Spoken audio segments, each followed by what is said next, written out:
Assalamu alaikum students. Students, so today we are going to start our narrations next type of sentences. पिछली video में मैंने आपको narration के simple या affirmative sentences बनाने के बारे में बताया था। आज हम उसके नेक्स्ट टाइप जो सेंटेंसेस के है वो बहुत इंपॉर्टेंट है, that is called optative sentence. आज हम देखेंगे कि व्हाट इज ऑप्टेटिव सेंटेंस, इसको बनाने का तरीका क्या है, ऑप्टेटिव सेंटेंस कौन से सेंटेंस कहलाते हैं, इसका मीनिंग क्या है, और इसको जब हम डायरेक्ट से इनडायरेक्ट स्पीच में जब इसको चेंज करेंगे तो उसमें कौन कौन सी तब्दीलियां सामने आएंगी और उनको हमने किस तरह टैकल करना है। So let's begin. Student, what is optative sentence? First of all ये देखेंगे ऑप्टेटिव सेंटेंस क्या होते हैं। ऑप्टेटिव सेंटेंस की डेफिनेशन अगर हम देखें तो इसका ये होता है कि optative sentence are sentence that indicate some pray, curse और विश।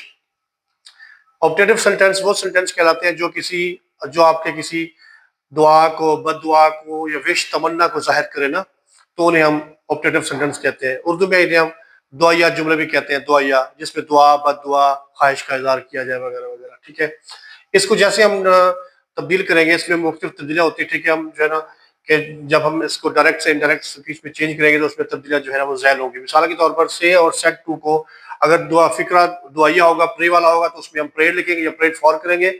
अगर फिक्रा कर्स वाला होगा तो उसको हम फिक्र बददुआ वाला होगा, उसको तो हम कर्स में चेंज करेंगे।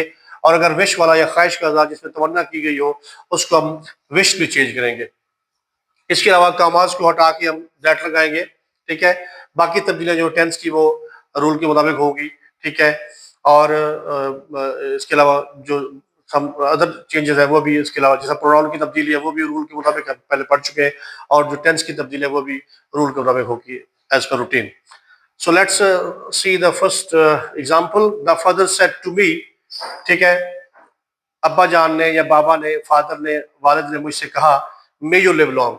दोया जुमले जो है ना, पहले हम ये देखते हैं कि दोया जुमले कहाँ से शुरू होते हैं। दोया जुमले हमेशा मे से शुरू होंगे। ठीक है, मे से, जहाँ पे एक वर्ड मे होगा यूज, और उसका एंड जो होगा ना वो साइन ऑफ एक्सक्लेमेशन से होगा। दोया जुमलों का आगाज जो होगा वो मे से शुरू होगा और उसका एंड जो होगा साइन ऑफ एक्सक्लेमेशन से होगा। अगर ये दोनों चीजें होंगी तो हम ये कह सकते हैं कि ये दुआया जुमला है। मिसाल के तौर पर अगर इसका मैं उर्दू तर्जमा करूँ तो इसका ये बनता है कि अब्बा जान ने कहा, मे यू लिव लॉन्ग, खुदा करे कि तुम्हारी उम्र दराज हो, खुदा करे कि तुम्हारी उम्र लंबी हो, या तुम लंबी उम्र की हो। जो तो बाद लोग कहते हैं कि जी ये खुदा करे, तो यहाँ पे खुदा करे का वर्ड तो नहीं आ रहा, ना अल्लाह का, ना अल्लाह अलमाइटी का। तो मैं ये बताना चाहता हूँ कि जो मे का वर्ड है, इसके अंदर ही वो सारा चीज अंडरस्टूड है। मे का मतलब ही यही है कि खुदा करे, ऐसा ही हो, दुआ है, प्रे है।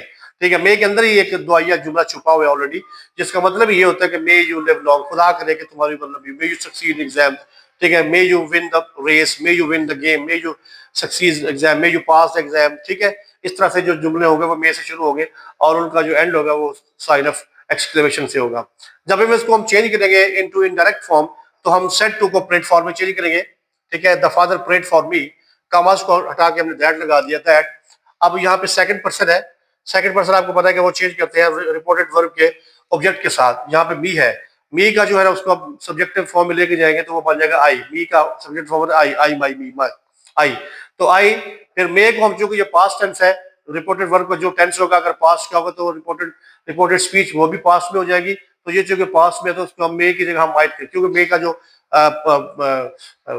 पास्ट है वो माइट बनता है। ठीक है, इस तरह आई माइट लिव लॉन्ग बन जाएगा। ठीक है, तो इसका फिक्रा यूं होगा, the father prayed for me that I might live long. ये हमारा दुआया जुमला हो गया।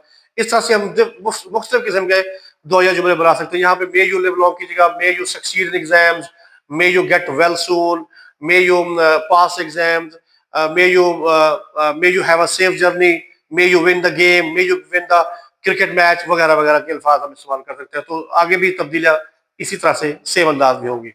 नेक्स्ट हमारी जो सेंटेंस है वो है जो शो करेगा कर्ज को, कि हम ये दो दुआ वाला जुमला हो गया। अगर हम दुआ वाला जुमला बनाएंगे तो वो किस तरह होगा, तो वो इस तरह होगा, द बेगर सेड, भिखारी ने कहा, may you go to hell, के खुदा करे, अल्लाह करे कि तुम भाड़ में जाओ, जहन्नम में जाओ। ठीक है, दोजख में जाओ, जिस तरह देते होते हैं ये भिखारी लोग। तो ये भी साइन ऑफ एक्सक्लेमेशन खत्म हो रहा है और इसका आगाज भी मे से शुरू हो रहा है। ठीक है, इसके लिए हम सेट को जो चेंज करेंगे कर्स में। द बेगर कर्स्ड दैट, यानी भिखारी बददुआ दी, that I might go to hell, के जो ना कि मैं जानने में जाऊं वगैरह वगैरह, इसका तर्जुमा उर्दू में ये होगा। ठीक है, the beggar cursed I might go to hell. ठीक है, और जब इसको डायरेक्ट से इनडायरेक्ट बनाएंगे तो ये जो साइन ऑफ एक्सक्लेमेशन जो है ना मार्क है, ये खत्म हो जाएगा ऑटोमेटिक। ठीक है, आवाज भी उड़ जाएंगे।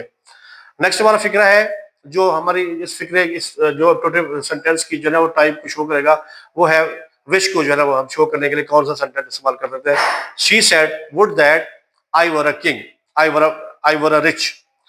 शी सेड, उसने कहा, वुड दैट, काश कि मैं अमीर होती। आई के साथ जब वर्ड का इस्तेमाल होगा तो ये किसी की ख्वाहिश को इजहार करता है, उसके साथ ये वर्ड वुड दैट है। वुड दैट का मतलब ये होता है काश, वुड दैट काश की मीनिंग में होते हैं would that I were rich, काश मैं अमीर होती। वो एक तमन्ना कर रही है, ख्वाहिश का इजहार, विश कर रही है कि काश मैं, मेरे साथ ऐसा होता, मैं ऐसी होती वगैरह वगैरह। जब हम इसको चेंज करेंगे तो सेट, ये सेट टू को हम विश में तब्दील करेंगे। She wish that. अब जब उसको जब चूंकि वुड दैट की जगह विश ऑलरेडी आ चुका है, तो हम वुड दैट का जो लफ्ज है वो बाद में उसको खत्म कर देंगे, उसकी जगह हम दैट का इस्तेमाल करेंगे। दैट के बाद फिर आगे तब्दीली यूं ही होगी। दैट आगे चूंकि फर्स्ट पर्सन है आई, तो इसके हम रिपोर्टेड वर्ब के सब्जेक्ट के साथ चेंज करेंगे, जो कि शी है, तो शी का शी है। अगर आगे जो वर है उसको हम चेंज करेंगे had been, according to rule.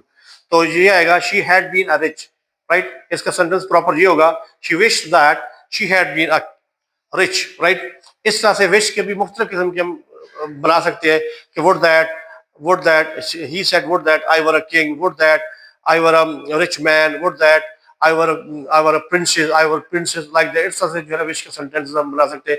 उसकी तब्दीली फिर इसी रूल के तहत जो है होंगी, डायरेक्ट से जब हम इंटरेक्ट बनेंगे। स्टूडेंट, ये था आज का हमारा नरेशन का ऑप्टेटिव सेंटेंस बनाने का तरीका। उम्मीद है आपको आज का जो मेरा लेक्चर है वो पसंद आएगा। अगर मेरी वीडियो बनाने का तरीका, मेरे पढ़ाने का तरीका आपको पसंद आए तो मेरी वीडियोस को, मेरे चैनल को सब्सक्राइब करें। मेरा चैनल इंग्लिश विद अब्दुल को सब्सक्राइब करें, और प्रेस जो है ना बेल आइकन को भी प्रेस करें, ताकि मेरी आने वाली जो वीडियो का नोटिफिकेशन सबसे पहले आपको मिलता रहे। अल्लाह हाफिज़।